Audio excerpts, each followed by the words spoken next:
Alors, Erev Tov, le sujet de l'Haftara de Parashat Bo devrait théoriquement s'étudier à la fois entre Bo et l'Haftara de Parashat Va'era. Mais étant donné qu'on a étudié déjà l'année dernière la Parashat Va'era, donc je continue le sujet qu'on a étudié suite à l'année dernière. Mais je vais l'expliquer de manière très simple. Les deux Haftarot, à la fois Va'era et à la fois Bo, traitent de la punition de l'Égypte. Étant donné qu'il s'agit des Makot Mitzrayim, dans le niveau historique du Ham Israël en Égypte, mais cette fois-ci, il ne s'agit pas au moment des punitions qui arrivent à la sortie d'Égypte, mais des punitions qui arrivent bien après, lorsque, dans les grands affrontements, au même moment de la destruction du Beth Amikdash. C'est un événement important à se rappeler. Toute l'histoire du Tanakh et le pays d'Israël balancé entre l'Égypte au sud et la Syrie, et ensuite Babel au nord. Les deux grandes puissances, c'est ces deux grandes puissances, et manque de chance, elles s'affrontent. Comment dire, le point de rencontre, c'est le pays d'Israël. Tantôt, c'est l'Égypte qui monte plus au nord, tantôt, c'est la Syrie ou Babel qui descend plus au sud. À la proximité de la destruction du Beth Amikdash, on a des dates importantes qui sont évoquées dans le livre de Yirmiyahu. Et notamment 605, la bataille de Carchemish. La bataille de Carchemish, c'est Paro Necho qui monte vers le nord pour essayer de repousser. Alors c'est le moment où on passe de la Syrie à Babel, et donc c'est le moment dans lequel on a tendance à essayer de vouloir pour l'Égypte prendre plus de part avant que l'empire entre la Syrie et Babel, ça n'a rien à voir. Parce qu'on dirait Aram en plus petit, la Syrie un peu plus grand, et Babel c'est le grand empire. Donc pour l'Égypte, c'est le moment de prendre de l'expansion, de s'étendre un peu. Non seulement l'Égypte n'arrive pas à gagner sur Babel, mais c'est Babel qui les bat à plat de couture et qui redescend en prenant tout le pays jusqu'à l'Égypte y compris. Et au passage, on a la destruction du Beth Amikdash. Voilà plus ou moins le contexte historique. Et dans ce contexte-là, on a deux névotes fondamentales, une dans le livre de Yecheskel et une dans le livre de Yirmiyahu, qui traitent de la destruction de l'Égypte par Babel. Voilà le sujet général. Et les Chachamim ont fixé comme Haftara pour les Makot Mitzrayim, à la fois pour Parashat Va'era et à la fois pour la Parashat Bo, la destruction de l'Égypte par Babel. Ça, c'est le côté simple et le plus naturel, je dirais, du lien entre la Parasha et la Haftara. Dans cet ordre d'idées, on a certains éléments qui peuvent être remarqués. Par exemple, on nous dit... alors attendez, là vous avez c'est très bien d'ailleurs, justement, vous avez fait une erreur sage, c'est de ne pas mettre que la Haftara, mais mettre le début du chapitre. Le Perek Memvav se partage en deux parties, du Pasuk Aleph à Yud Bet, qui n'est pas dans la Haftara, et qui est justement la description de ce que je viens de décrire. Les Mitzrayim, Al-Hel Paro Necho, Melech Mitzrayim, Asher Aya Ne'arperat Bekar Kemish. Sur les bords de l'Euphrate, et Paro Necho est monté vers le nord et a été détruit par Nebuchadnezzar, Melech Bavel. Ça, c'est la première partie de l'Haftara, la défaite de Paro Necho. La deuxième partie. Pardon ? Ah, vous avez fait exprès, c'était vous. Donc c'était, comme je disais... Pensée. Il y avait préméditation. Alors, à partir du pasuk Yud Gimel, l'Haftara commence réellement parce que Yud Gimel, la paracha de Bo. Adavar, Asher Diber Adonai El Irmi Anavi Lavo, Levo Nebuchadnezzar Ben Babel, Lakot Eteret Mitzrayim. Maintenant, il a vaincu Paro Necho au nord, et maintenant il descend jusqu'en Égypte. Et là, il y a la description de l'Égypte, en Égypte, qui commence par ce pasuk-là, et qui se termine pour la description de l'Égypte au pasuk 26, Untatim be'ad mevakshe nafsham, ou biad Nebuchadnezzar melech Bavel, ou biad Avada, ve'acharichem tishkon ki mekedem leum Adonai. C'est très intéressant. La destruction, la punition de l'Égypte est limitée dans le temps. C'est pas la destruction de l'Égypte qui va être complètement ne plus se remettre de cette chute, il y a un certain temps. Et si on lit le parallèle dans le livre de Yecheskel, où on a aussi cette description de l'Égypte détruite par Nebuchadnezzar, on nous dit exactement le nombre d'années, c'est 40 ans. ce qui est très intéressant en soi, il y a 40 ans pour le peuple juif, pour passer dans le désert, pour rentrer en Israël, il y a 40 ans pour l'Égypte, pour être destitué de toute la perversité qui précédait, de tout le mal de ce qui a précédé, et comme si on pouvait lui donner un nouveau départ au bout de ces 40 ans. Voilà le contexte général de la Haftara. Au passage, on a des détails importants. Par exemple, le même événement qui se trouve dans la paracha d'Yecheskel et qui se trouve dans le Yirmiyah, dans cette Haftara, c'est les deux derniers psukim. Après le pasuk 26, c'est Kavzel et Kavzel. Ve'ata altira avdi Yaakov ve'altechat Israël. Le peuple juif qui se trouve au milieu de tout ça, entre Bavel et l'Égypte, se demande quel va être son sort. Akadosh Baruch Hu lui dit de manière très claire à ne pas s'inquiéter. Il va finalement ne pas être touché par toute la punition de l'Égypte. Ce qui est pour nous, lorsqu'on le lit en tant qu'Haftara de Parashat Va'era et beau, on a tout au long des Makot Mitzraïm, Ve'ifla Hashem, Ifletim et Mitzraïm, l'idée de Aflaya, qui est fondatrice pour le Ham Israël, à savoir que Akadosh Baruch Hu punit les Égyptiens, mais entre les Égyptiens et les Juifs, même Makot ne touche pas le Ham Israël. Voilà la fin de l'Haftara qui parle de cette punition ultérieure de l'Égypte et qui elle aussi fera la différence entre l'Israël et l'Égypte. Voilà un point très simple de rapport entre la Haftara et la Paracha. Un point supplémentaire qui est très intéressant, c'est lorsqu'on nous décrit quelque chose d'assez particulier en ce qui concerne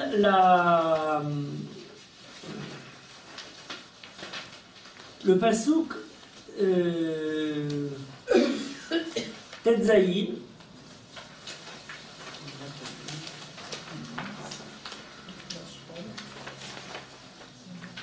Tetzaïn, Irba Koshel, Gam Nafal Ishel Re'eu, Vayomeru, Kuma Venashuva El Ramenu Veleretz Moladatenu, Mipene Herev Ayona. J'explique dans un instant. Car Usham Paro Melech Mitzraïm Shaon et Rivid Amoed, Chai Ani, etc. Je explique l'idée.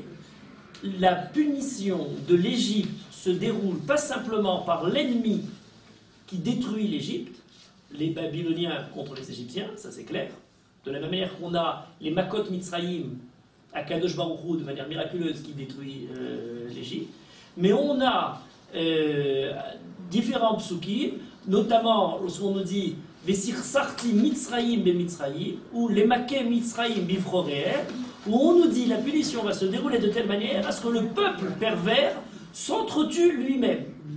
Et ce passage-là, où les Égyptiens eux-mêmes disent reviennent voir Paro, on l'a dans la paracha elle-même, avant même les Maché Mitzraïm bifroreem qui est dans Tehillim, où on nous dit Aterem Teda qui avait da Mitzraïm. Vayomeru Avde Paro Elav, c'est les serviteurs de Paro qui se retournent vers Paro en disant ça y est, c'est fini. Et le Midrash continue à propos des Bechorot. On nous dit la Maka des Bechorot. Les Bechorot vont voir Paro en disant, avant même de voir Paro, il y a les pères, il y a Paro, il y a différents Midrashim, en disant tout ce qu'il a dit, il l'a fait. La prochaine Maka, c'est les Bechorot, c'est nous qui y passons. Renvoyer le peuple juif avant qu'on y passe. Et les pères dans un premier temps, Paro dans un deuxième temps, dit je préférerais qu'ils meurent tous, mais on ne fait pas sortir un seul juif. Ça c'est le côté, comment dire, pervers. Et alors on nous dit, les Maké Mitzraïm bifroreem, on imaginait dans la lecture du Pshat de ce passage, les Maké Mitzraïm bifroreem, il a frappé l'Égypte en ses premiers-nés. Bifroreem, en ses premiers-nés, est expliqué par le Midrash, les Maké Mitzraïm par ses premiers-nés. Le bête du cli, de l'instrument. C'est les premiers-nés qui, voyant que Paro ne va pas céder, se retournent contre leur père et contre Paro, qui sont prêts à les sacrifier par la haine du juif, pour ne pas sortir. Et donc, les Bechorot ont été tués entre eux. Et ensuite, Akadosh Baruch Hu a tué les Bechorot. Donc, l'Égypte s'est entretuée, les ennemis d'Israël, dans leur haine du Ham Israël, en viennent à s'entretuer. Le peuple juif, d'une certaine manière, et ne fait qu'observer, un peu passif, la punition de tous ceux qui l'ont tué. Voilà l'Haftara qui reprend encore cet élément. Je disais un point important, c'est le Cherev Yona qui est évoqué ici.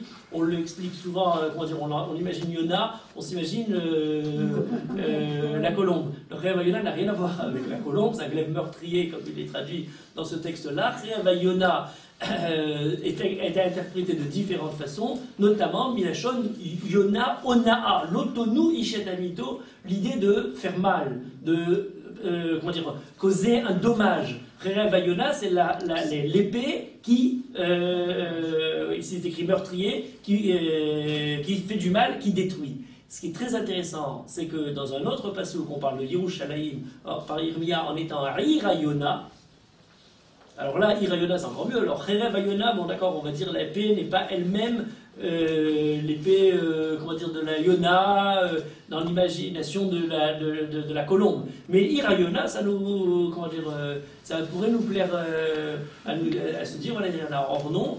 Irayona, c'est la ville qui souffre dans le siège de Yerushalayim par les Bavlim. Il y a un des plus grands recueils de Nathan Alterman, le poète israélien, qui s'appelle Irayona. Et quand il parle de Irayona, il joue sur les deux aspects de cette lecture. Le premier, c'est le siège de Yerushalayim, la perte de Yerushalayim, mais en même temps, c'est celle qui amène pour le peuple juif, la création d'État d'Israël, dans le rapport entre la souffrance d'une part, et d'autre part, la colombe qui se sort de tous ceux qui veulent l'atteindre et la tuer.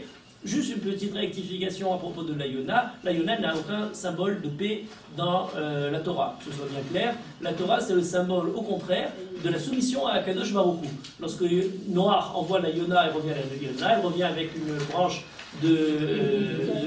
d'olivier, et elle dit: je préférerais que mon alimentation soit donnée par Akadosh Baruch Hu, puisqu'il n'y a personne sur terre qui a cultivé cet olivier, puisque le monde vient d'être détruit, et amère dans la main d'Akadosh Baruch Hu, puisque l'olive n'a pas été encore adoucie, et non, comment dire, douce dans la main de Bassar Vadam. Altidnu l'idée matenot Bassar Vadam, Velolidal Vatam, Shematanatam Meruta, Meherpatam Meruba. Le Ham Israël entièrement soumis à Akadosh Baruch Hu. Et dernier élément pour la Yona, symbolisant le Ham Israël, la Yona parmi les oiseaux est un des oiseaux les plus fidèles.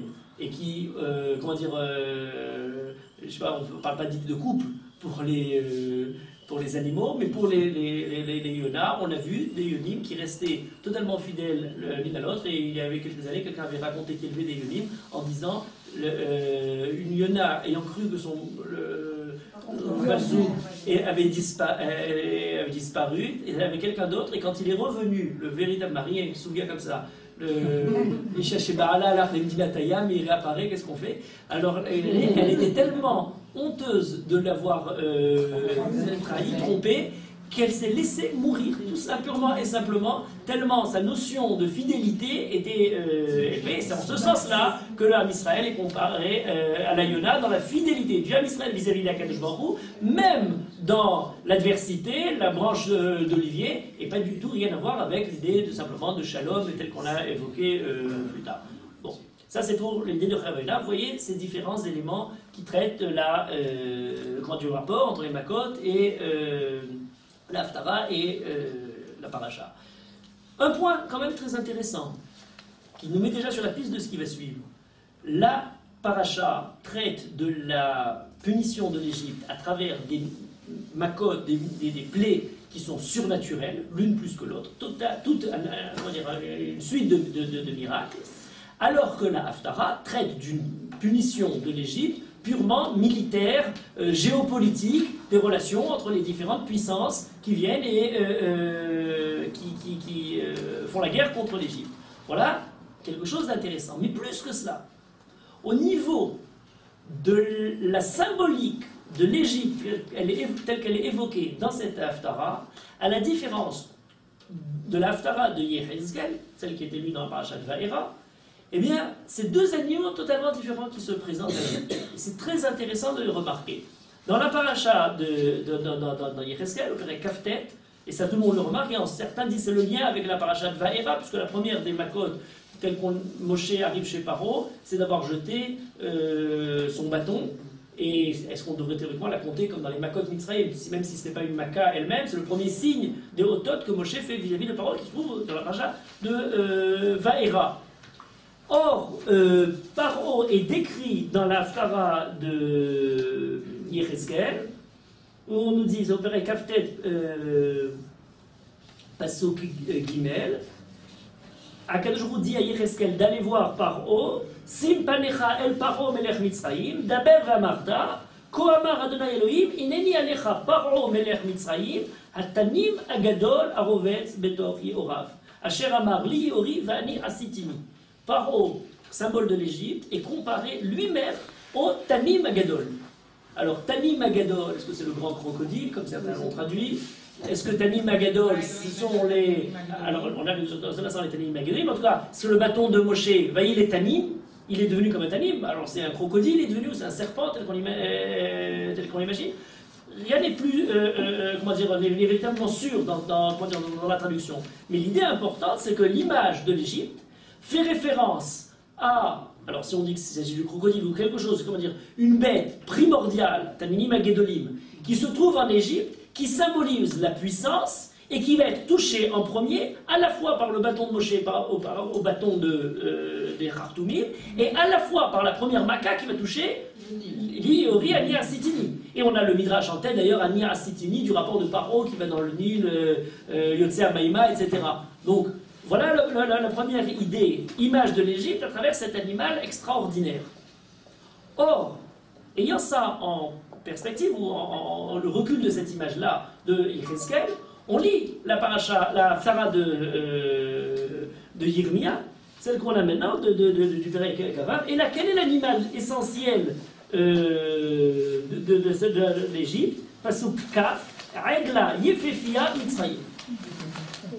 Et ça, c'est très intéressant parce qu'on est dans quelque chose de totalement différent du Tanim Agadol. J'allais dire presque ces deux animaux complètement opposés l'un à l'autre. L'une, c'est une bête presque mythologique, d'ailleurs l'explication pourquoi d'entre tous les animaux de la nature, de la création, Akadosh les a créés en fonction du genre animal à l'intérieur, les poissons, etc. On n'a aucun animal qui est décrit d'après l'espèce particulière. Le seul qui fait exception à cette règle, va être Tanim Agedolim. On a besoin de nous raconter cet Tanim Agedolim. Parce qu'il s'agit des animaux tellement puissants, tellement extraordinaires, qui ont suscité chez tous les païens les conceptions mythologiques, comme si ce seraient des animaux indépendants qui n'auraient pas été créés par Akadosh Baruch Hu. La Torah nous précise, même les Tanim Agedolim, même s'il y avait des dinosaures ou s'il y avait toutes sortes d'animaux extraordinaires, ces animaux-là ont été créés par Akadosh Baruch Hu, tel jour de la création. Enfin, ça fait référence quand même à ce genre d'animaux très très particuliers. D'ailleurs, il y a certains qui ont écrit des livres entiers que sur les animaux assez extraordinaires. Et récemment, il y a un livre qui vient de sortir de Rabbi Slipkin qui traite de tous les monstres et autres animaux extraordinaires. Vous allez voir dans un instant d'ailleurs, c'est pas chez nous, mais on a un animal, Ophiotabus, qui est l'animal dans la mythologie grecque, qui est le taureau et le serpent mélangés l'un avec l'autre. Donc le Tanim et la Egla Yefefia ont une certaine leur opposition de l'un vis-à-vis de l'autre se retrouve dans le fait de les associer malgré tout dans un seul animal. Ce qu'on va expliquer au niveau du sens et pas dans la conception, bien entendu, mythologique, qui essaie de, l'esprit très très mégoucham, qui veut toutes les choses de manière concrète et ne comprenant pas que dans la façon de parler de la Torah, on utilise des métaphores, et des métaphores ne parlent pas de la consistance réelle de la chose, mais de l'esprit qui est derrière. Alors donc l'Égypte est comparée à cette règle-là, Yefefia. D'ailleurs, le mot Yefefia, juste une remarque au niveau de la langue, est très intéressant. Est-ce que lorsque l'hébreu redouble la syllabe, est-ce qu'il manifeste par là une accentuation du trait ou l'inversement, une atténuation du trait? Adamdam, Yerakrak. Aujourd'hui en hébreu, on a quelque chose qui manifeste l'atténuation. La majeure partie des Parshanim explique qu'il s'agit de quelque chose d'encore plus fort. Et même si on l'expliquait, d'après quelques opinions qui dénotent par rapport à l'ensemble, qu'il s'agirait de quelque chose qui atténue, lorsqu'il s'agit de Egla Yefefia, c'est pour rajouter quelque chose d'encore plus d'accentuation. Donc là, on est d'accord pour le Yefefia de notre passage. Egla Yefefia, c'est la para. Or, la para, et d'une part, et le serpent, le tanim d'autre part, sont totalement opposés, ne serait-ce que par deux directions terriblement, différentes. L'une, et c'est pas pour rien quand l'hébreu le para s'appelle para, milachon paré, verave, pérou, roubou, c'est qu'il manifeste la reproduction, la vie, la possibilité de se développer. Eh bien, l'une manifeste la vie qui est donnée, pérou, roubou, milouet, haaretz, et l'autre, le tanim, le serpent, c'est celui qui va manifester, ou Etzerara, ou Malach Habavet, ou Satan, enfin tous ces animaux terribles. Et l'histoire de l'Égypte commence effectivement avec le serpent. Toute la manière de gérer le problème du serpent de Moshe, tel qu'il se manifeste. Oui, le premier serpent était le serpent qui appelait l'homme à désobéir à Akadosh Baruch Hu. Le deuxième serpent, celui de Shemot, est celui dans lequel Akadosh Baruch Hu utilise le serpent pour prouver la parole d'Akadosh Baruch Hu. Le troisième serpent qui vient plus tard dans la Torah, c'est celui de Parashat Rukat, où le serpent est celui qui va punir ceux qui ont désobéi à Akadosh Baruch Hu. C'est l'antithèse totale, le tikkun absolu du serpent de Bereshit. Un point intéressant, c'est que la para est elle-même la vache nourricière qui symbolise toutes les possibilités d'avoir la fertilité, l'idée de période, de pérouveau, etc. Or, on a à propos du serpent quelque chose de bien particulier, un point peut-être avant et qui, à ce titre de fertilité, est aussi une image pour parler de la femme par rapport à son mari. La macharash tem be'iglati. Iglati, c'est la façon de parler pour parler de sa femme. Or, le serpent, pour la création du monde, Chivia et Chava sont au contraire de la même racine, pour parler de Chava, Kol Chai, la vie, et le Chivia, en araméen, qui est le nom du serpent, qui manifeste de la même manière l'idée, qui est très intéressante parce qu'elle rajoute quelque chose au serpent. C'est pas simplement celui qui amène la mort, celui qui amène le Satan, etc. C'est aussi celui qui, se renouvelant par la peau, la mue du serpent, va manifester un certain renouveau de quelque chose qui est comme à l'instar du serpent final, du serpent du tikkun, de celui qu'on reprit après dans la paracha de Rukat. Saluti draconi, diront les anciens Grecs, pour parler de cet aspect vivifiant du serpent. Alors voilà ces deux opposés, j'oserais dire. Le serpent donne du venin, la para donne du lait. Voilà, deux animaux qui donnent deux choses fondamentales, l'une pour quand on les rend morts, l'autre pour la vie. Un point important encore avant de continuer, n'oubliez pas que lorsque Yosef fait son rêve, il rêve de vaches et de gerbes de blé, de gibolim. Deux rêves, Paro fait deux rêves, moi. Le rêve de Paro, interprété par Yosef. Paro fait deux rêves, les 7 années, vache maigre et vache grosse, et les gerbes de blé, chibolim, les épis, même les épis gros. Pourquoi il y a deux rêves? Explication de la Torah elle-même. Il a fait, Akadosh Baruch Hu a fait voir deux fois cette même image, parce que, en voyant deux fois cette même image, c'est montrer que le rêve va se manifester de manière rapide. Oui, mais pour Yosef, il a fait deux fois le même rêve, les rêves de Yosef. L'un, c'est le soleil et la lune et les étoiles qui se prosternent devant lui, et l'autre, c'est les gerbes de blé qui se prennent devant lui. Pourquoi deux fois? Parce que les frères qui vont se prosterner devant Yosef, mais Maher et Elohim la Rasoto, pas du tout. Ça va être bien après même l'histoire du rêve de Paro. Il faut attendre toutes les 22 ans de séparation avant de retrouver. Donc l'idée de redoubler le rêve pour montrer la précipitation de la réalisation du rêve n'est pas la seule explication. Et certains vont jusqu'à dire que c'est l'explication qui est donnée à Paro pour ne pas lui donner la réelle explication, la réelle interprétation du rêve qui est tout autre. Et que Paro ne peut pas entendre tellement qu'elle serait lèse-majesté. Pour rêve des Shibolim, il ne faut pas être très savant, et la question n'est pas sur Yosef, mais sur les Khartoumé Mitzraïm, comment les Khartoumé Mitzraïm vont lui raconter n'importe quoi, tu vas voir cette fille, c'est cette fille, tu vas voir conquérir cette ville, bon d'accord, des Shibolim qui sont des épis gras et des épis maigres, n'importe qui peut s'imaginer qu'il y a quelque chose qui est lié avec l'agriculture. Donc là-dessus, c'est quelque chose d'assez simple. Mais par contre, les 7 vaches maigres et les 7 vaches grosses, la vache est symbole de l'Égypte, voilà, Egla Yefefi à Mitzraïm. Et Egla est aussi symbole du Ham Israël. Lorsqu'on parle de la para Adouma qui va nettoyer la faute du Hegel, lorsque le Ham Israël qui a fauté vis-à-vis d'Akadosh Baruch Hu et qui se manifeste à ces deux états d'esprit. L'un, la faute à travers le Hegel, l'autre, la réparation, le tikkun, la pureté à travers la para Adouma. Eh bien, les 7 vaches maigres, c'est le peuple juif, et les 7 vaches grosses, c'est l'Égypte, et les 7 vaches maigres vont finalement, bouffer les 7 vaches roses et sortir de Rouge Gadol. Le rêve de la sortie d'Égypte et du fait que le peuple juif malingre et sans trop de force va réussir à vaincre, la grande puissance de l'Égypte est déjà annoncée chez Yosef. Et si jamais vous avez encore des velléités à accepter cette idée, eh bien, l'image même de l'Égypte prend comme dieu primordiaux la vache. Et ça, c'est quelque chose de fondamental. Alors, il y en a deux. On pourrait dire qu'il y en a deux. Il y a Sobek, le crocodile. Ça, c'est pour Paro Atani Magadol Liori Vania Sitini, qui, manifestant par sa puissance, c'est un animal qui sort du Nil, qui dévore tout, qui a une force une puissance d'une tonne sa mâchoire arrive à broyer quelque chose d'assez effrayant, et donc représente la puissance de l'Égypte en rêve. Mais on a à côté de ça la vache nourricière.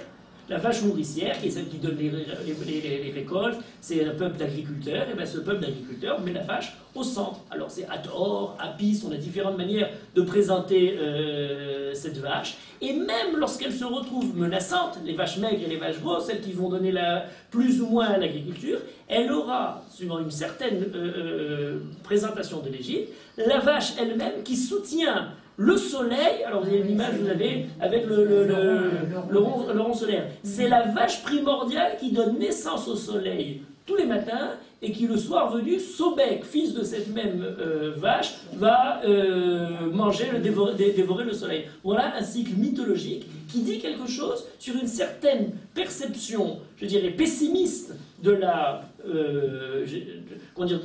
de la vie, à savoir, il y a la vache, il y a le Pérourvou, il y a cette force profonde, mais cette force-là est vouée à donner naissance à Sobek. Sobek, c'est l'équivalent de Seth, tous les dieux des enfers, les dieux, négatifs. Et ce Dieu-là est celui qui va finalement détruire le monde. Et on a beaucoup de cycles païens dans lesquels on a le créateur, le continuateur et le destructeur. Et ça se termine par la destruction et on reparle le cycle, on reprend les saisons de l'année, etc. Toutes ces images-là. Alors on reprend notre Haftara. Voilà l'image qui est employée pour parler de l'Égypte. Aiglaï et Fefia Mitzraïm. On n'est plus dans l'Haftara du Tani Magadol, l'Haftara de l'Echeskel, l'Haftara qui va parler, je dirais, dans le côté violent, presque mythique de l'Égypte, mais dans celle qui parle au contraire de l'aspect nourricier, presque naturel. Grande différence entre la vache et le serpent, c'est pas simplement que le serpent est celui qui domine d'une certaine manière l'homme par sa menace, alors que l'homme est celui qui dirige la vache, mais c'est aussi celui dans lequel elle est présente parmi nous, alors que le serpent, on préfère ne pas le rencontrer, ou le crocodile aussi. Donc voilà cette sorte d'Égypte. On est dans la Haftara, dans un rapport vis-à-vis de l'Égypte, qui va se traduire dans quelque chose qui est plus de l'ordre du naturel, et je disais tout à l'heure, c'est la punition d'Égypte à travers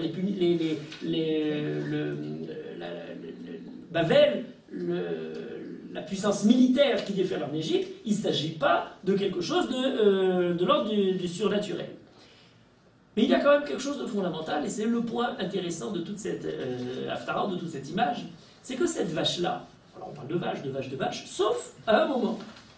Et là, c'est très très étonnant, c'est lorsqu'on dit la chose suivante au passage Kafbet. Kola, Kanachash Yeler. Alors le serpent réapparaît là tout d'un coup. La vengeance, leur vengeresse, elle est comparée Kola, Kanachash Yeler. Comme à la. Alors j'allais dire comme au cri du Nachash. Le cri du Nachash est très intéressant pour une raison toute simple. Alors là, ils sont ça comme le sifflement du serpent lorsque c'est ça. Kola, Kanachash Yeler, Kebechaïl Yelechu. Le grand problème du Nachash, c'est tout simplement qu'il n'a pas de cri et qui ne fait pas de bruit, et que la voix du serpent n'est pas les animaux. On nous parle dans certaines névoites, on nous parle de Shagata Arié, pour nous parler de la force d'Akadrou qui apparaît le jour où il se révèle, comme le rugissement de. Bon, d'accord, on peut imaginer comme ça. Mais comparer la puissance qui déferle pour détruire l'Égypte, comme le bruit du Nachash, est totalement paradoxal et surprenant chez les Parshadim pour essayer d'en donner. Alors certains ont dit effectivement le cri du Nachash en essayant de parler de ce sifflement, même si jamais il ne va pas très très loin ce sifflement. Il y a un passouk dans le livre de Kohelet qui est très, j'allais dire très parlant, si jamais on ne parlait pas de ce sujet-là. Imishor ha-Nachash belo Nachash. Si le serpent pique, belo Nachash, sans contraire faire aucun bruit. Comment dire, l'image du serpent, c'est le mal qui arrive sans même l'avoir remarqué. Au moment où vous le sentez, c'est déjà trop tard. Il ne s'annonce pas. Alors bon, prendre juste le sifflement, c'est très intéressant. Pourquoi? Parce qu'à partir de là, on a différentes parshanim qui nous ramènent aussi à des moments très particuliers. Par exemple, on nous dit, il s'agirait du sifflement du serpent, c'est Rabbi Yosef Kara, un des parshanim du Beth Midrash de Rashi sur le Nar, qui dit, lorsque le serpent à sa peau qui se renouvelle dans la nuit, eh bien il pousse un cri strident, misof haolam ad sofo. Vous l'avez probablement pas entendu parce que vous êtes éloigné de la nature comme nous tous et vous n'imaginez pas comment dire le olam ad sofo. Alors peut-être il émet sur des ondes qu'on n'entend pas, ce qui ne serait pas très parlant pour la Haftarah de nous annoncer que la vengeance de la punition de l'Égypte va venir par Bavel sur des ondes qui sont inaudibles comme le cri du serpent. Rashi ramène quelque chose de très intéressant parmi les 32 règles d'étude Midot chez Haggadah Nidreshet, pas la halacha, pas la Torah dans le sens de la halacha, mais on a des principes sur lesquels on étudie la Haggadah. On a quelque chose chez Ba les Lamed, Venimtsa Lamed, quelque chose qui vient expliciter quelque chose d'autre, mais au lieu que ce soit l'autre chose qui est explicitée, c'est lui-même. C'est-à-dire là, dans un cas particulier, sur la Rashi, il s'agit d'un machal, une métaphore. La métaphore sert son sujet, le nimshal, et on apprend de la métaphore sur le nimshal. La punition de Bavel qui touche l'Égypte ressemble au bruit du serpent. Oui, mais là, le bruit du serpent n'est pas très explicite. Il ne sert rien d'amener un machal qui est plus obscur que le nimshal en question. L'idée de l'image, c'est au contraire d'éclairer le problème. Alors, règle de la Haggadah, dans les 32 règles de la Haggadah, c'est qu'il y a quelque chose qui nimtsa balé lamed, venimtsa lamed. C'est pas pour apprendre quelque chose sur la punition de Bavel, c'est pour apprendre quelque chose sur le serpent. Alors vous ne le saviez pas, mais là on l'apprend. Au moment, d'après le Midrash, au moment où Akadosh Baruch Hu a réduit le serpent de sa marche sur quatre pattes pour mettre rampé Al-Geroncha Teler, eh bien Akadosh Baruch Hu lui a taillé les pieds. Et à ce moment-là, on l'apprend maintenant de là, Kolak al-Nachash Yehaler, il y a l'idée de Yehaler, eh bien comme le Nachash, quand il s'est mis à perdre ses pieds, eh bien c'était un bruit qui a totalement bouleversé le monde, et on apprend donc pas tellement sur l'Égypte, mais c'est très intéressant. La punition de Bavel qui vient maintenant punir l'Égypte, d'ailleurs qui s'expliquerait d'ailleurs par un autre mot, puisque vous avez le passouk après, il y a l'idée de ces haches, armés de haches comme des bûcherons, ils abattent la forêt. Alors d'après le Midrash, il ne s'agit pas d'abattre la forêt, il s'agit des pieds qui sont fauchés de l'Égypte. Mais ce qui est très intéressant, c'est donc l'Égypte et le serpent Animagadol. La punition de Bavel qui va punir l'Égypte est à l'instar du serpent original. Vous voyez, on était dans le naufrage de Paro qui se prenait pour le serpent et qui a été maintenant réduit à l'état de rampant, qui a perdu sa noblesse première. D'une certaine manière, la punition qui advient à tous les ennemis d'Israël, lorsque Akadosh Baruch Hu manifeste après avoir enlevé le peuple juif de là, les séparant de l'Égypte, c'est qu'eux-mêmes se retrouvent de toute leur gloire présente avec la présence du peuple juif chez eux, à quelque chose de rampant, et après ils vont essayer de mendier par-ci par-là quelques passeports pour amener des juifs dans leur gloire passée. Toutes les grandes nations se sont mises à s'affaisser à ce moment-là. Voilà une deuxième explication qui a trait au Midrash. Mais l'explication que je voulais proposer est une explication qui a trait à un autre sujet, qui est totalement lié à ce problème du narrage, mais à quelque chose auquel on ne fait pas suffisamment, à mon avis, attention, lorsqu'on étudie tous les passages, et qui est justement lié au son, au bruit, au silence, à l'ambiance qui se déroule dans les différents passages. Alors j'explique le problème, est très intéressant. Il m'a été donné par quelqu'un qui a écrit qui a écrit il y a quelques années un livre qui s'appelle Histoire du silence. Et dans son Histoire du silence, il explique l'évolution justement du silence ou des bruits. Or, lorsqu'on étudie les passages, on a par exemple Matan Torah. Alors, Matan Torah, on a des kolot ou brakim. Alors, donc, on sait qu'à ce moment-là, c'est un événement qui se déroule dans le bruit. On a les kolot brakim. On a certains événements dans lesquels on peut essayer d'envisager le contexte. Mais on n'a pas une étude continue sur l'évolution du bruit et du silence. J'allais dire presque originel, ça serait plus long, ça dépasserait bien sûr le cadre de cette étude. Je donne juste l'idée pour la poursuivre dans d'autres circonstances. Par exemple, chose très intéressante, alors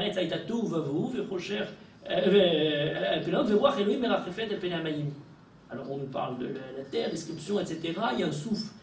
Qu'en est-il du bruit et du silence? Est-ce qu'il s'agit de quelque chose qui est un roi, comme certains ont expliqué, roi Elohim, en enlevant le côté kodesh de ce mot-là, ce qui est très intéressant, d'après quelques pashtanim de l'explication qui disent non, le roi Elohim c'est un vent extraordinaire, comme Harireel, quelque chose de puissant. Alors ça fait du bruit ou ça ne fait pas de bruit? Peut-il y avoir un bruit avant qu'il n'y ait oreille à capter ce bruit? Est-ce que, alors, le Penamaïm, ça fait des vagues, quel est le bruit des vagues sur l'eau? Voilà, ce sont des questions qui seraient très intéressantes à traiter, et on pourrait les traiter de manière continue.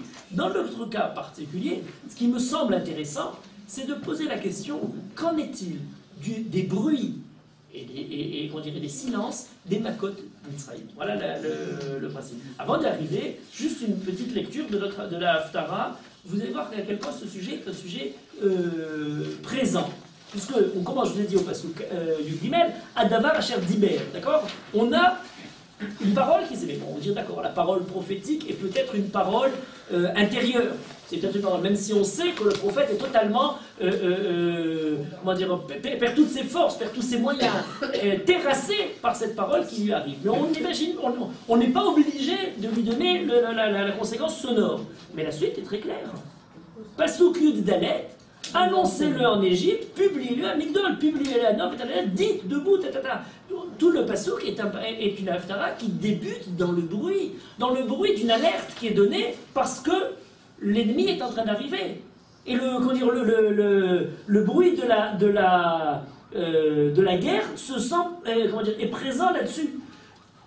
Alors on a ce Kolakanachash, mais vous avez à la fin quelque chose de très intéressant. C'est qu'à la fin on nous dit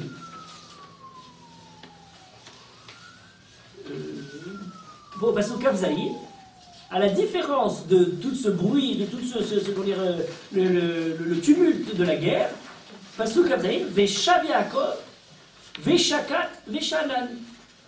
Ils disent ici, il reviendra et jouira d'une paix, d'une sécurité que personne ne troublera. Oui, mais il y a Shaket, il y a le silence. Il y a quelqu'un qui touche le silence quand d'autres sont en bruit.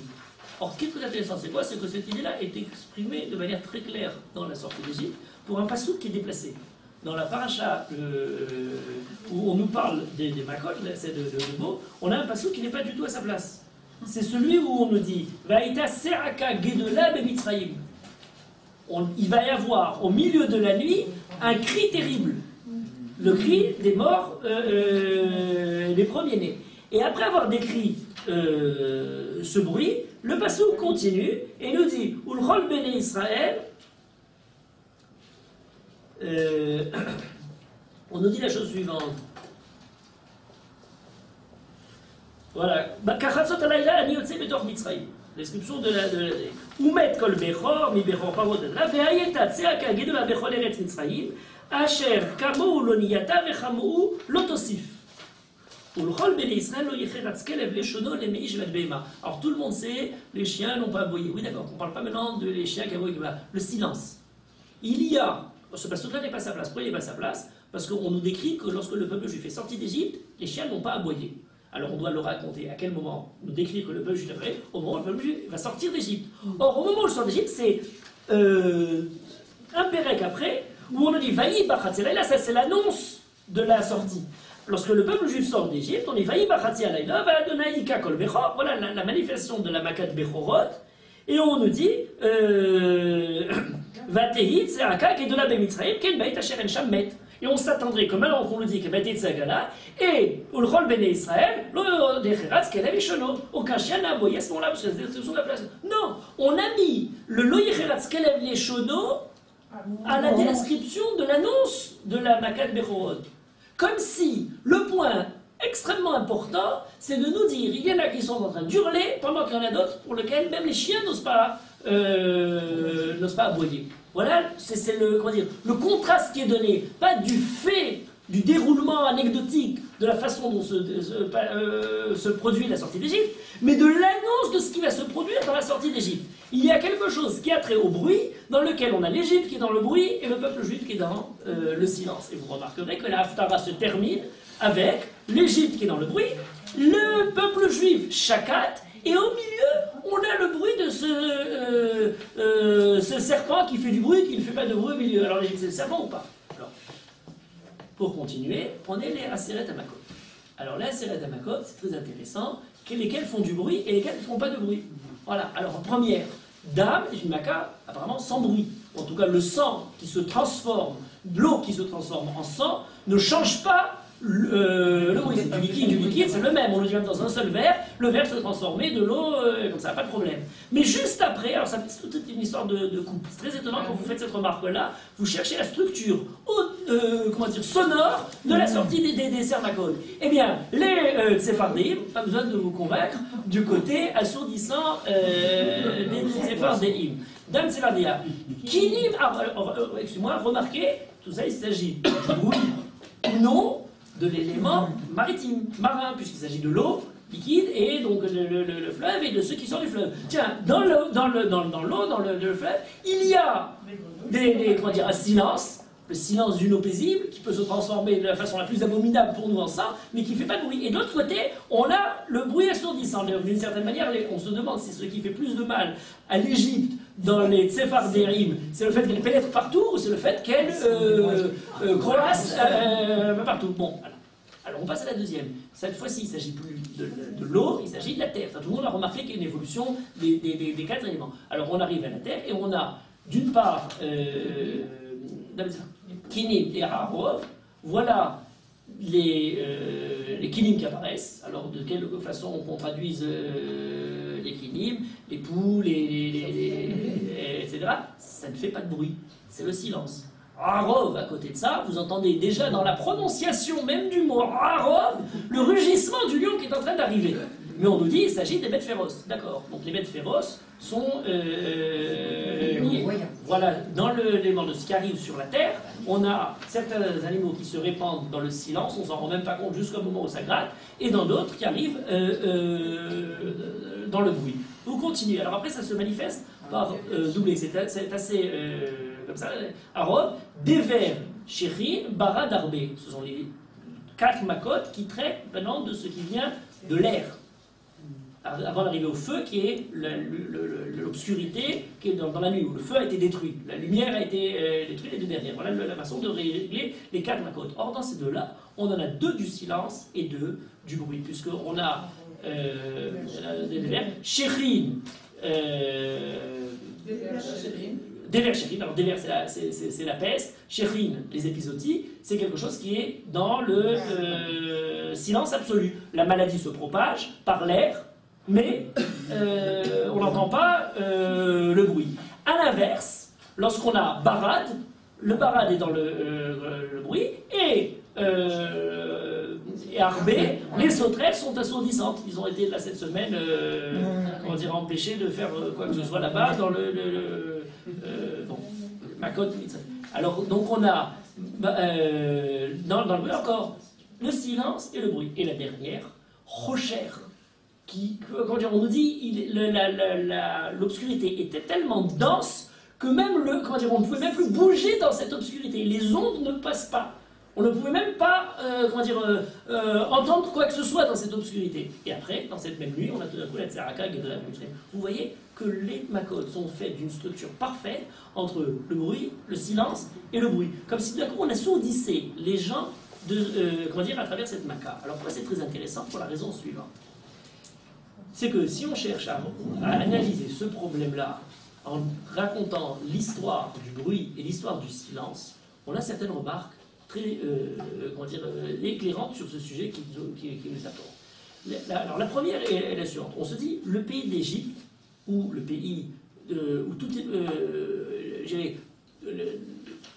toute religion ou toute croyance idolâtre est à cela de particulier, à la différence de la Torah ou de la Emouna, de la Shem Echad, c'est qu'avec jour où on ne le voit pas, à part des moments où il se révèle, on ne l'entend pas, tous les sens semble être, comment dire, le côté intérieur de la manifestation d'Akadosh Baruch Hu est essentiel, dans la prière ou dans la façon dont il se révèle à nous.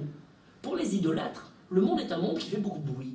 Parce que où qu'on se tourne, il est rempli de tout un tas de créatures incroyables qui font, comment dire, tous les bruits de la nature sont pour eux des manifestations de toutes ces divinités. C'est très intéressant. Sauf que, il y a quelque chose de dramatique qui se produit dans l'histoire du monde au XVIIIe siècle, XIXe siècle, avec l'époque moderne. Et elle a trait au bruit et à l'histoire du silence pour la chose suivante, c'est que lorsqu'on passe de la campagne à la ville, où est-ce qu'il y a plus de bruit? Dans les campagnes ou dans les villes? Elle est radicale dans les villes. Lorsque les villes commencent à, comment dire, se développer, ou en tout cas la population exode-rurale arrive dans les villes, tout d'un coup, on découvre quelque chose de fondamental pour la vie et pour l'homme, c'est que tout d'un coup, l'homme passe du silence au bruit. Donc, tous les différents aspects. Mais c'est valable pendant une certaine période, et ça commence à bouger vers le milieu du XIXe siècle, et ensuite, pour essayer de réfréner tous ces bruits-là. Alors, d'abord les bruits. Les villes sont des villes dans lesquelles quelqu'un passe. Alors, imaginez les chariots sur les pavés qui font du bruit. Les villes sont peuplées de gens qui sont en train de faire des métiers extrêmement bruyants. Et les gens qui font pas seulement des métiers bruyants, mais il y a tout un tas de baladins qui se promènent au milieu des villes et qui sont là en train de faire de la musique, des orgues de barbarie pour essayer de rajouter. Il n'est pas impossible, jusqu'à la milieu du XIXe siècle ou en Paris par exemple, je décris Paris, où on a comment dire, des lois qui empêchent ce genre de choses-là, qu'au milieu d'un immeuble, les gens, quelqu'un a une forge, et ils forgeront en plein milieu de la ville. On entend le bruit d'une forge, ce qui nous paraît totalement sidérant. Il y a un tambour du village qui est là pour passer, pour faire des annonces. Et on entend, comment dire, en permanence sur cette chose-là. Les gens qui vont au travail, il y a deux jurisprudences très intéressantes. L'une, c'est des boulangers qui se lèvent très tôt le matin et qui font du pain. Mais pour faire du pain, ils sont tous en train de chanter à tue-tête et ça réveille les voisins. Et il y a un postillon qui est sur sa diligence pour essayer d'amener le courrier. Et lui, quand il arrive dans des villes, il fait sa trompette. On interdit le postillon, on permet les boulangers. C'est très intéressant. Le postillon n'est pas nécessaire. Il n'a pas besoin de faire la trompette à 2 h du matin quand il est en train de passer dans la ville. Donc on l'empêche. Par contre, le boulanger, c'est, comment dire, nécessité pour avoir du bon pain, d'avoir la bonne cadence dans la musique. Donc on permet les boulangers qui font du bruit et qui pourtant n'arrêtent pas de nous embêter. Alors, je continue. L'époque, moitié du 19e siècle, tout d'un coup les choses changent. Les choses changent et on commence à avoir, comment dire, des nuisances sonores suffisamment, comment dire, problématiques qu'on a besoin de les empêcher. Et après, au niveau technologique aidant, on a par exemple, alors les pneus vont remplacer les roues des calèches sur le macadam. Tout d'un coup, le monde devient un monde qui retrouve les sens. On a quelque chose de très important. Il prenait un exemple très intéressant entre le monde qui n'est pas les pays moins développés et les gens plus développés. Quelqu'un, il y en a qui ont comparé, on va me l'ajouter comme ça, un repas sicilien et un repas suédois. Il y a deux grands metteurs en scène comme ça, l'italien Fellini et Bergman. Alors comparé, je vois comme ça, le repas comme ça, plus on est silencieux, plus on marque le signe de l'éducation, de la noblesse. Il y a toute une évolution de l'éducation qui permet justement de marquer par le silence l'évolution culturelle de la chose. C'est très intéressant ce sujet-là. Prenez un exemple. Dans les transports communs, vous avez l'habitude de parler ou de parler à tue-tête. Et alors j'arrive dans un instant à l'époque actuelle. Hein. Laissez-moi laissez-moi. Mais alors dans les transports communs, alors quand vous avez grandi, mettons en France comme ça, silence. Comme ça. Les gens n'osent pas même. Vous arrivez dans certains pays et les gens parlent. Comment dire, c'est le moi. Vous allez dans une représentation d'un spectacle. Il a fallu faire des efforts immenses pour faire taire les gens qui sont dans des représentations de théâtre. Au Moyen-Âge, les gens qui vont au théâtre font partie de de la représentation. C'est comme lorsque vous regardez des fois les gens regardent quelque chose, ils sont tous ensemble et tout le monde parle et mange et font du bruit. On a fallu faire comme ça pour apprécier les gens qui se retiennent et à l'entraque entre deux morceaux, tout d'un coup on entend tous les rejets, tout ce qui peut nuire à l'appréciation de la belle musique. Vous voyez, ce problème n'était pas un problème secondaire, c'est un problème majeur. Je vous donne un autre exemple, peut-être encore plus intéressant. Vous rentrez dans certains villages et on vous met hôpital, silence. Vous connaissez ce genre de panneau? C'est une révolution au niveau de l'humanité. Une révolution totale. Je ne sais pas si vous avez une fois pensé à ce sujet-là. Qu'un hôpital soit silencieux, c'est un bouleversement incroyable. Ça n'a jamais existé jusqu'à l'époque moderne. Par définition essentielle. Quand on est dans un hôpital, on doit entendre des cris. Pour quelle raison on doit entendre des cris? C'est un endroit inaudible tellement qu'on est assourdi par l'ensemble des cris pour deux raisons. Une raison pratique, j'allais dire, et une raison spirituelle. La raison pratique, c'est qu'on n'a pas encore inventé toutes les anesthésies, analgésiques, etc., qui permettent d'empêcher la douleur. Donc, on est malade et ça se voit. On n'a rien à faire. Ça s'entend. Vous allez voir dans un instant proche, je dis ça se voit. Mais en tout cas, ça s'entend, effectivement. Et on est dans le deuxième raison religieuse, spirituelle, c'est que la douleur a une valeur thérapeutique dans la conception chrétienne du monde. Et donc, plus on crie, plus on montre qu'on est touché par cette douleur et on participe là à une action religieuse. Mais tant qu'on n'est plus religieux, on n'a pas besoin de la montrer, cette douleur. Et quand on est deuxième partie du XXe siècle, on a maintenant des différents anesthésiens. Et si on se met maintenant à montrer la douleur, on montre que le médecin... Le cri est devenu un scandale. Le cri est le signe de la mauvaise pratique de la médecine de la part du médecin. Alors que précédemment, le cri était au contraire le signe du fait d'être, comment dire, de procéder de manière ordonnée à l'application de la maladie. La maladie se déroule avec le bruit. Voilà. Et on dit maintenant, donc, hôpital, silence. Vous voyez le changement des mentalités aujourd'hui. Alors, le monde était bruyant et devenu un monde beaucoup plus silencieux avec l'époque moderne. Bruit et silence. Oui, sauf que, alors j'y viens maintenant, bien sûr, sauf que, actuellement, vous ne pouvez être plus dans aucun endroit, plus jamais, connaître le silence. Où que vous vous trouviez, il y a des petites choses qui font des bruits. Pas simplement les téléphones, des alarmes, des tas de choses. On se demande d'où ça vient. On est revenu dans un monde où la nature, c'est complètement simplement la nature, est bruyante. Il y a des, comme tous ces petits lutins qui peuplaient le monde imaginaire païen d'autrefois, eh bien, l'imaginaire rationnel, totalement, comment dire, qui a chassé, qui a vidé la nature de toutes ces créatures-là, pas parfois monothéiste, mais au contraire, hérésie totale, dans le croyant qu'il n'y a plus aucune divinité qui ne peuple quoi que ce soit, tout d'un coup a remis à l'ordre du jour les bruits permanents, continus. Vous allez parfois chez des gens, et vous rentrez, il y a tout un tas d'appareils qui sont en marche continuellement. Les gens rentrent chez eux, première chose qu'ils font, c'est qu'ils allument la télé, qu'ils allument la radio, il faut qu'il y ait du bruit. Et on arrive à une situation terrible où il y a comme une sorte de crainte, de peur de se retrouver dans un silence effrayant qui nous ramènerait à cette situation où tout d'un coup on n'a plus l'assurance de tous ces petits bruits qui nous sembleraient familiers. Il y a quelqu'un de très intéressant qui a peint une toile qui s'appelle Le Cri. Et dans cette toile, on se pose la question, alors c'est une toile, on ne peut pas entendre, elle n'est pas sonore cette toile-là, mais on s'imagine que derrière cette toile qui présente la modernité, hein, dans ce cas-là, de plus, audible ou inaudible, eh bien, on manifeste un cri permanent, même quand on n'entend plus rien.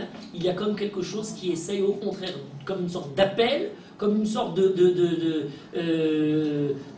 névrose continue, dans lequel par le cri on essaye d'obtenir une certaine réponse à une solitude dans laquelle on se trouve en permanence. Alors après, je l'ai dit tout à l'heure, on le voit, on l'entend au lieu d'entendre, pour une raison très simple, parce que l'histoire du peuple juif a commencé par un personnage extraordinaire, le plus grand de toute l'histoire du monde, c'est Moshe. Et quand Moshe est dans la Teva, il y a la fille de Pharaon qui voit Moshe. Et quand elle voit Moshe dans la Teva, elle lui dit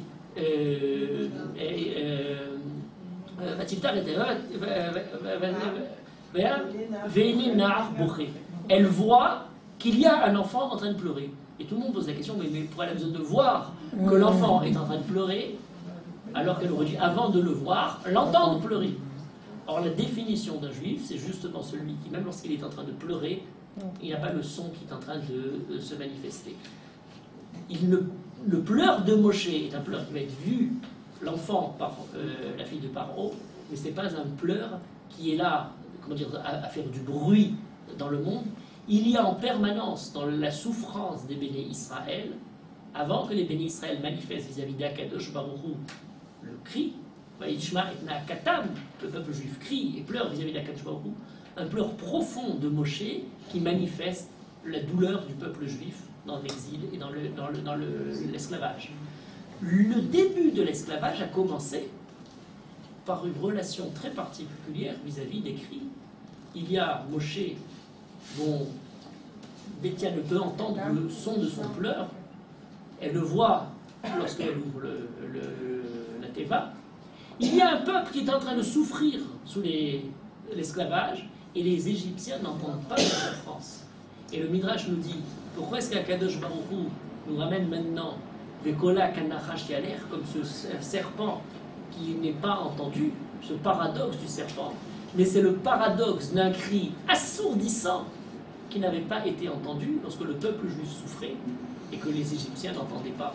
Voilà la Mida et Neged Mida qui arrive lorsqu'il y a dans le monde des bruits qui ne demandent pas nécessairement des décibels plus hauts ou comment dire dans le côté audible, mais qui demandent à être entendus de cette entente profonde qu'Akadosh Baruch Hu sait déceler, que Moshe symbolise à travers lui dans son pleur, et que les Égyptiens ne savaient pas.